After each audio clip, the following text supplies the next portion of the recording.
Bonjour à tous et à toutes, j'espère que vous allez bien. Aujourd'hui, nous allons voir un autre sujet sur euh, votre profil m'intéresse. Welcome once again to another video lecture. Today, we're going to look at a very interesting topic in your book, which is votre profil m'intéresse. And I believe they are going to follow along as I share with you the content of this topic. As I said already, your CV is a very critical component of you securing your first job. So it's so important for you to be able to get it right. It's so important for you to be able to really write your CV right. And then for that matter, you need to prepare it well to get attention of whoever is reviewing it. And so I believe that this particular video lecture will serve you well. And I believe that it's going to help you to really get to understand the basis of writing a simple CV in French. As usual, I'm going to share my screen with you so that you can follow along with me as we go along. Okay, so let me share my screen with you. So I'm sharing your screen. Right. Okay, so if you see my screen, we are in Unité 7, Unité 7, and it's votre profil nous intéresse. I'm going to go through certain basic vocabulary that we've already seen before. Quand on dit profil, ça veut dire votre CV ou bien votre qualité, ok, ou bien votre compétence nous intéresse, ok. So when we say profile, it's talking about your competence or the summary of your competence or the details of your job or of your CV. And so it's important for you to understand that what profile is not so much of your profile, but it goes beyond. In French, profile means a summary of your work, the work you've done, or your competencies, your qualities. And so it's important for you to understand that. There is something that you need to understand that we have what we call in French faux amis, false friends. And then faux amis simply means that there are certain words that sound English, but you may be tempted to believe that it is the same meaning in English, but actually, natural fact, it's quite opposite. And so you have to watch out for these faux amis in order not to misunderstand its meaning. All right. So votre profil nous intéresse, and if I say intéressé, is to get interested in. So when I say votre profil nous intéresse, is what your profile or your qualities or your competencies. We are interested in your competencies, or your competencies interest us, or your work qualifications interest us. All right. So let's get into the dialogue. As usual, we have the DRH or DRH. The DRH stands for Directeur or Directrice des ressources humaines. Okay, Directeur or Directrice des ressources humaines. Directeur if you're a man, and Directrice if you're a woman. So Directrice ou bien Directeur des ressources humaines. Donc, nous allons lire le dialogue de telle sorte que vous allez comprendre. Essayez de me suivre de très près pour pouvoir comprendre exactement ce que je suis en train de lire. Et si possible, vous pouvez lire après moi. So I'm going to read as usual, but try to understand what I'm reading. And if possible, you can read with me. All right? So voici, c'est un dialogue entre deux personnes. Nous avons le directeur des ressources humaines et puis nous avons Brigitte Giannini. OK?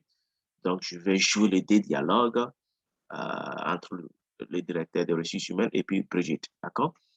Donc, on commence la lecture. Donc, DRH dit, Mademoiselle Giannini, je viens de relire votre CV et je vois que vous avez travaillé à l'étranger. OK? And then Brigitte Giannini says, oui, en effet, il y a 4 ans, j'ai fait mon premier stage à Barcelone pendant 3 mois comme vendeuse dans un grand magasin. Et puis, je suis allé 6 mois à Londres en 2002. OK? Then the DRH says, bon, qu'est-ce que vous faisiez à Londres? Qu'est-ce que vous faisiez à Londres? Okay, what were you doing in London? Okay, so basically at this point, you would have to note that it's a dialogue between the director of human resource and then a candidate. The candidate has sent his CV before to the company and she has been shortlisted for an interview. So at this stage of the conversation is a sort of an interview, an entrevue entre le directeur des ressources humaines et Brigitte, okay? And he said, and then Brigitte says, the director des ressources humaines says, Brigitte, je viens, mademoiselle, okay? Mademoiselle is somebody who has not yet married, okay? A young lady who is not married, okay? So you see, je viens de relire votre CV et je vois que vous avez travaillé à l'étranger. Je vois que je viens de relire votre CV et je vois que vous avez travaillé à l'étranger. Relire means what? To reread. To reread, okay? To reread. All right, so don't worry, it's my dog making the noise. So if you hear any noise, funny noise, don't worry, it's the dog. All right, so relire, lire is to read, and relire is to read again. All right, so if I say je viens de, it means what? I just read, okay? I'm just reading, I'm just doing something, okay? So je viens de is just, okay, to just do something, okay? So when I say je viens de lire, I'm just reading. Je viens de manger, I'm just eating. Je viens de boire, I'm just drinking, all right? So je viens de is simply to just do something, all right? So, and then Bridget responds and says, oui. So it says that I just read your CV and I see that you worked outside. So, vous avez travaillé à l'étranger, right? So here, after we finish the test, we are going to look at some basic tenses that are used in the test. And this is going to help you to understand the passé composé and the imparfait, how to use the passé composé and how to use the imparfait. So it's very, very important for you to identify these tenses in the sentences and then be able to use them on your own, all right? So it says that je vois que vous avez travaillé à l'étranger. So I see that you have worked outside, okay? And then Bridget says, oui, en effet, il y a 4 ans, okay, j'ai fait mon premier stage, okay? So Bridget agrees with that fact and said, in effect, 4 years ago, j'ai fait, I did, hein? J'ai fait, I did. J'ai fait mon premier stage à Barcelone. So he did his first stage, you know, this word internship, all right? Donc, j'ai fait mon premier stage à Barcelone pendant 3 mois, for 3 months, comme vendeuse dans un grand magasin, okay? So he did his first internship in Barcelona for 3 months as a store clerk, okay? Et puis, je suis allé 6 mois à Londres en 2002. So, and then I went to London for 6 months, okay, in 2002, okay? So the resource, the HR also comes in and say, bon, qu'est-ce que vous faisiez à Londres? What were you doing in London? Okay, qu'est-ce que vous faisiez à Londres? So if you see here, there's another tense that has been used apart from the passé composé, which is the past tense. There's another past that has been used, which is the imperfect tense. So as I said, we are going to look at these two tenses and how to conjugate them, all right? So let's go on with the test. So here we have, let's go back a little bit. OK. Donc, à ce moment-là, So the HR asked him, what were you doing in London? And she says, à ce moment-là, j'étais stagiaire. Je travaillais avec la responsable commerciale. Nous allions dans le magazine et nous organisions des ventes promotionnelles. J'étais très souvent en contact avec la clientèle. So the HR wants to find out what she went to Dunlin in 2002 for. And then she said that that at the time she was a stagiaire, and you know what a stagiaire means. Stage is internship, stagiaire is intern, right? Je travaillais, okay? So the imperfect has been used here. J'étais is another tense that is an imperfect still. Je travaillais means still imperfect avec la responsable commerciale, okay? Et puis, the same imparfait, nous allions dans le magasin et nous organisions des ventes promotionnelles. So until from the beginning of the sentence to where I've just reached, the predominant tense used there is the imperfect, all right, which I'm going to look at how we conjugate it, all right. J'étais très souvent en contact avec la clientèle. I was very often in touch with the client base, okay. So, the nature c'est très bien. Quelles sont vos fonctions actuelles? Quelles sont vos fonctions actuelles? What are your basic functions or what are your basic duties now? And then Bridget says, ah bien, je suis responsable du développement de nouveaux marchés. Je connais bien le marché européen et je viens de conclure une affaire importante en Allemagne. Okay, so Bridget says, well, I'm responsible for developing new market, and she knows also the European market, and he just had a business trip in Germany. All right. So the HR says, alors, pourquoi voulez-vous quitter cette société? All right. So the HR is curious to find out why she wants to leave the company that he was working with. Because if you are already with a company, why do you want to leave? This is a very important question most companies ask you when you want to move from your current job to another job. They want to find out why you want to leave the job you are to a new job. So you have to prepare a very concrete answer, a very convincing answer, because nobody wants to employ you when you are causing trouble in your former company, right? And people just want to leave because they are not happy. And if you just say that I want to leave because I'm not happy, your employers, your future employers may be very doubtful, because what if you come into that company and you still are not happy? So you have to craft your answer in a way that will be convincing. All right. So Bridget says, je travaille chez Gaspi depuis quelques années déjà. Je souhaite évoluer professionnellement. Pour moi, c'est un nouveau défi. Okay.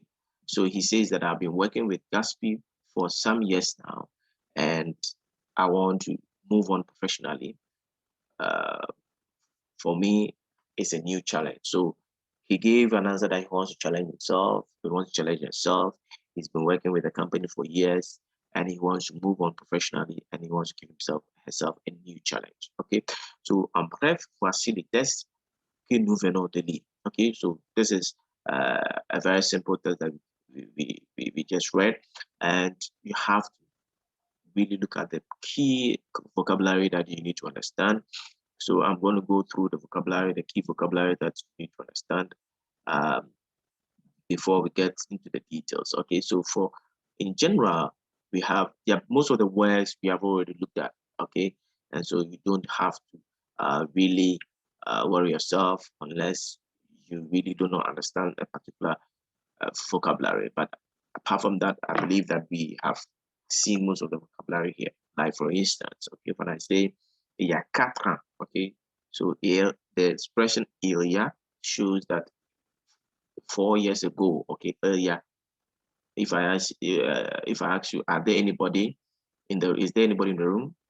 You answer by saying il y a Kwame. There's Kwame.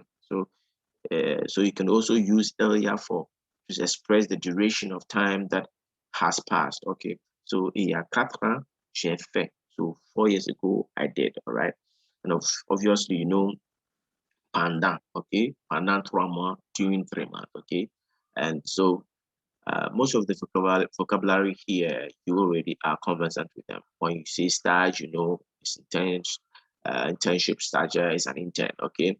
And so basically, there are no new vocabularies here that you need to know. Most of them you are conversant with already. So let's give ourselves some comprehension questions and see if we understood what the test was about. So Brigitte Giniani a répondu à l'interview d'un journaliste. That's the possible answer. B, passe un entretien d'embauche. Okay, so what is your answer? Est en réunion de travail. Obviously, the answer is passe un entretien d'embauche, or is attending an employment interview. Embaucher is to employ. Okay, so there's another keyword that you need to know. Embaucher quelqu'un is to employ somebody. So entretien is meeting. So entretien d'embauche is employment meeting. So he was attending an employment meeting or an interview. All right. Let's look at the second one. À Barcelone, Brigitte Giannini s'occupait de la publicité. B, était stagiaire dans un magasin, contactait de nouveaux clients. Obviously, it's B, which is était stagiaire dans un magasin. All right. Let's look at the third question. Along Brigitte Giannini était responsable de commande, travaillait seul, rencontrait la clientèle. Okay. Obviously, is a possible answer C, because she said that she was meeting clients. So, elle rencontrait la clientèle. Elle était souvent en contact avec la clientèle. So, these are very simple comprehension. Let's go look at the fourth one. Dans ses fonctions actuelles, Brigitte Giannini s'occupe des marchés européens. Travaille seulement avec l'Allemagne, est responsable des ventes professionnelles.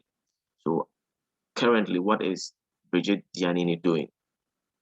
Okay, so is it A, s'occupe des marchés européens, B, travaille seulement avec l'Allemagne, C, est responsable des ventes promotionnelles. When you go back, let's go back to the test. When you go back to the test, they ask the question, très bien, quelles sont vos fonctions actuelles? Okay, quelles sont vos fonctions actuelles? And she said, ah bien, je suis responsable du développement de nouveaux produits, de nouveaux marchés. Je connais bien le marché européen et je viens de conclure une affaire importante en Allemagne. Okay, so il est responsable du développement des nouveaux marchés. So he's in charge of the current market or the current market or current trends in the market. Okay, so il s'occupe des marchés européens. Il est responsable des ventes promotionnelles. Okay, so in general, you can see that Brigitte est responsable des ventes promotionnelles. Okay, because if you look at the conclusion here, okay, it says that nous allions dans les magasins et nous organisons des ventes promotionnelles. J'étais très souvent en contact avec la clientèle. And then it says, quelles sont vos fonctions actuelles? So currently, what are you doing? And she said, je suis responsable du développement de nouveaux marchés. Je connais bien le marché européen. Et je viens de conclure une affaire importante en Allemagne. Okay, so the best possible answer here would be not B. Elle ne travaille seulement avec l'Allemagne. Elle est responsable des ventes promotionnelles. I think the best answer here would be C.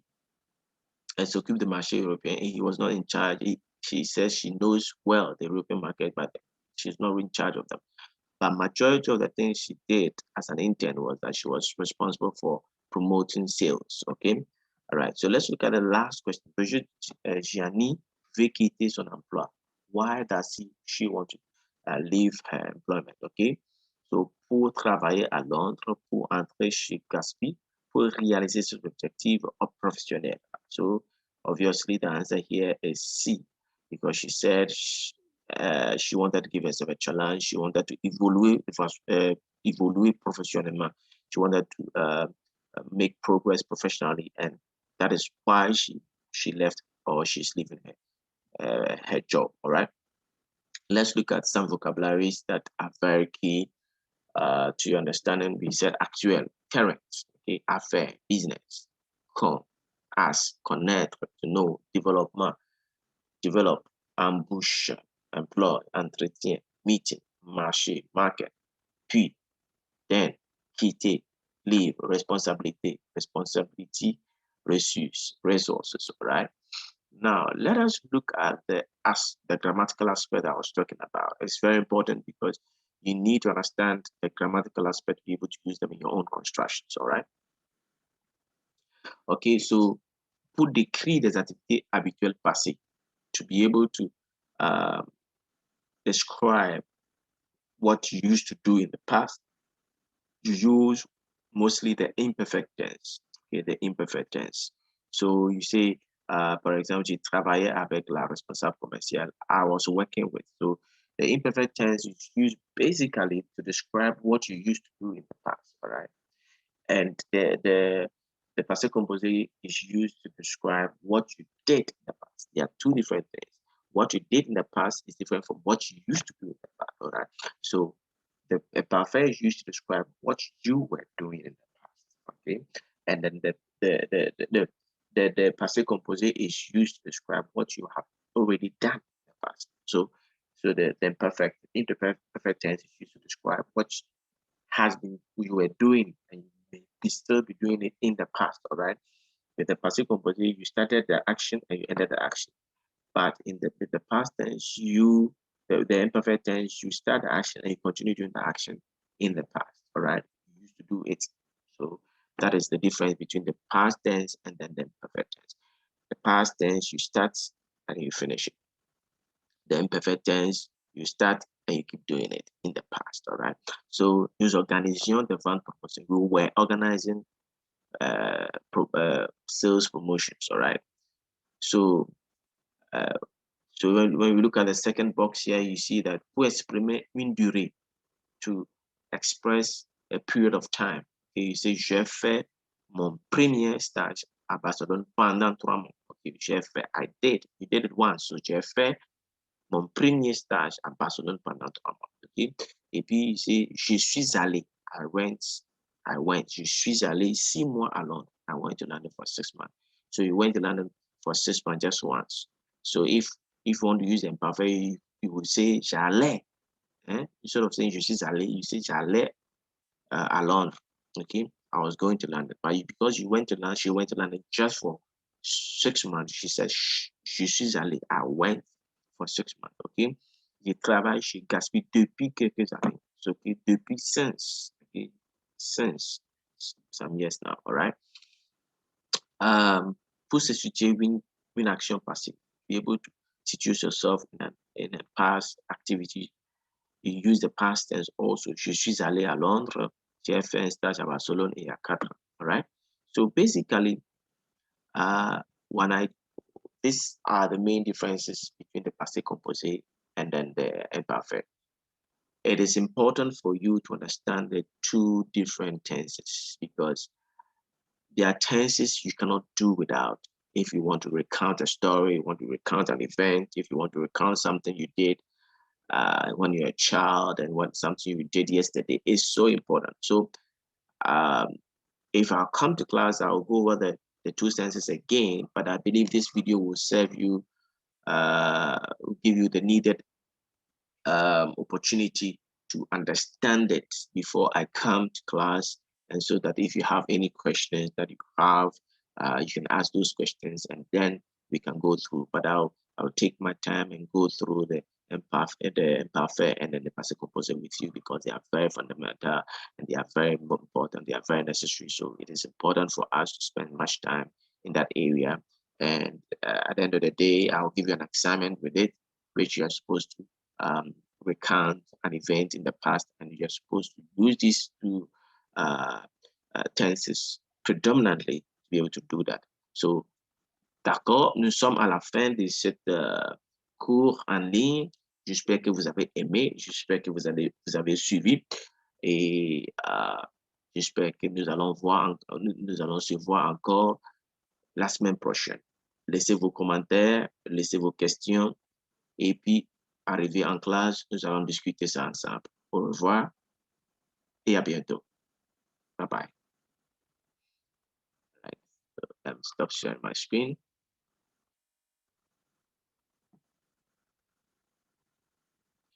All right, folks, au revoir et à la semaine prochaine. Bye bye.